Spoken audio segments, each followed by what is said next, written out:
selamat pagi semua mahasiswa. Kali ini saya akan melakukan uji 5 fitokimia, yaitu ada flavonoid, alkaloid, tanin, saponin, dan terpenoid. Nah, adapun alat yang digunakan pada uji kali ini yaitu kita menggunakan tabung reaksi beserta raknya. Kemudian ada pipet tetes, ada mortar. Nah, untuk bahan-bahannya itu kita menggunakan yang pertama ada Aquades, serbuk magnesium, HCl, kemudian ada amil alkohol, ada reaksi Mayer, reaksi Dragendorf, ada H2SO4, kemudian ada FeCl 35%, ada gelatin, dan ada asam asetat anhidrat. Nah, juga tentunya ada ekstrak sampel yang kita gunakan. Nah, mungkin langsung saja kita ke uji yang pertama.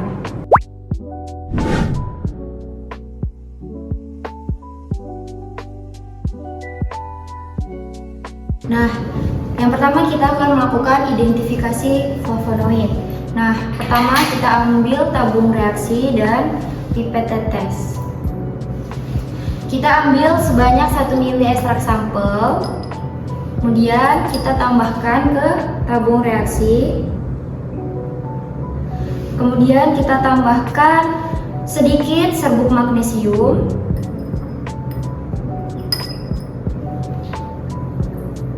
dan amil alkohol. Kemudian kita kocok secara perlahan hingga terjadi reaksi dengan ditandai munculnya gelembung-gelembung kecil. Nah, adapun fungsi dari HCl yaitu untuk menciptakan suasana asam. Kemudian untuk serbuk magnesium itu dia berfungsi untuk menciptakan senyawa yang berwarna. Kemudian untuk amil alkohol itu agar senyawa yang dihasilkan memiliki warna yang lebih pekat atau warnanya terlihat lebih jelas.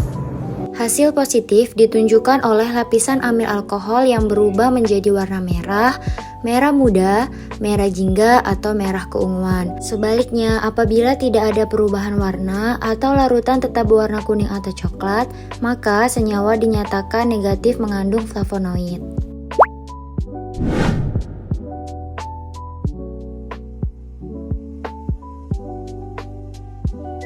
Yang kedua, kita akan melakukan identifikasi alkaloid. Pertama, kita ambil tabung reaksi, kemudian kita tambahkan 1 ml ekstrak sampel, dan kita tambahkan beberapa tetes reaksi Mayer, kemudian beberapa tetes reaksi Dragendorf.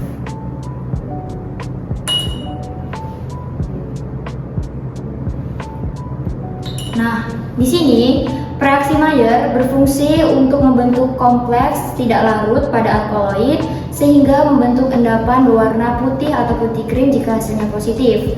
Nah, sedangkan reaksi Dragendorf itu dia berfungsi untuk membentuk kompleks kalium bismut iodida sehingga dia tuh terbentuk endapan berwarna jingga atau coklat kemerahan. Hasil positif ditandai dengan terbentuknya endapan berwarna putih atau putih krim pada reaksi Mayer. Sedangkan pada reaksi Dragendorf akan terbentuk endapan berwarna jingga hingga coklat kemerahan. Dan apabila tidak terbentuk endapan, maka senyawa dinyatakan negatif mengandung alkaloid.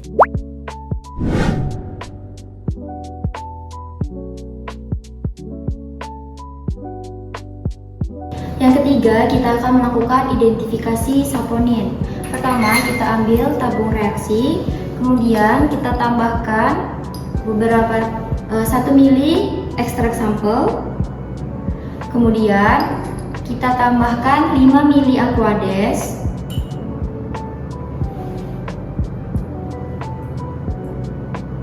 kemudian kita kocok selama kurang lebih 30 detik.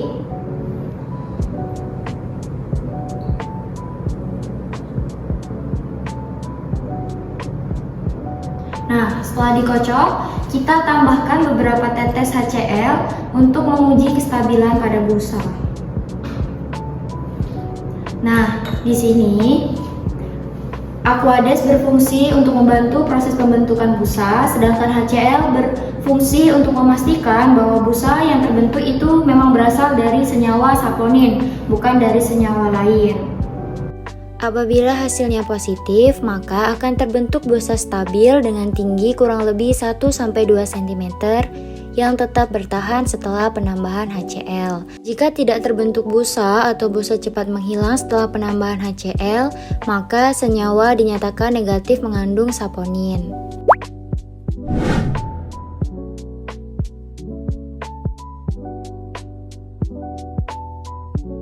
Baiklah, selanjutnya yang keempat, itu kita akan melakukan identifikasi pada tanin. Nah, pada uji ini kita menggunakan dua jenis reaksi. Yang pertama itu ada FeCl35% dan gelatin. Yang pertama, kita akan melakukan uji dengan menggunakan FeCl35%. Jadi, sebanyak 1 ml ekstrak sampel itu kita tambahkan beberapa tetes FeCl35%.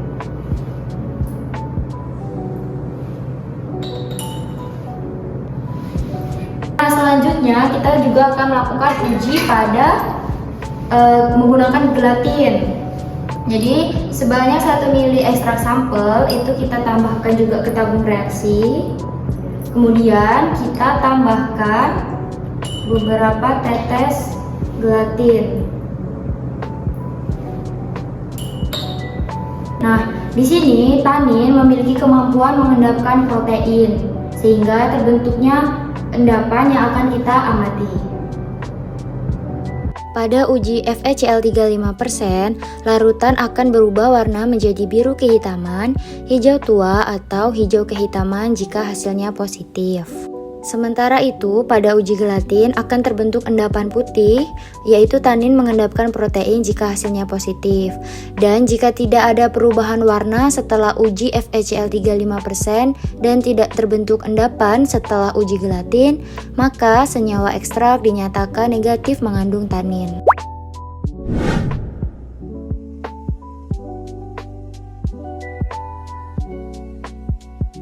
Nah, yang terakhir itu kita akan melakukan identifikasi terpenoid. Nah, jadi masih sama, kita menggunakan tabung reaksi. Kita ambil 1 ml ekstrak sampel.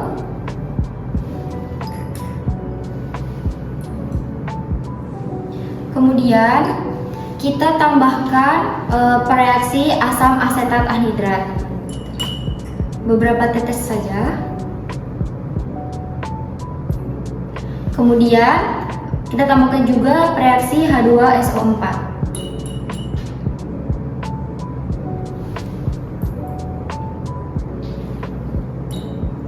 Nah, pada metode tertentu ini bisa juga ekstrak sampelnya dipanaskan terlebih dahulu menggunakan water bath sampai ekstrak sampelnya itu meluap, baru ditambahkan reaksi. Namun kali ini kita tanpa proses pemanasan terlebih dahulu.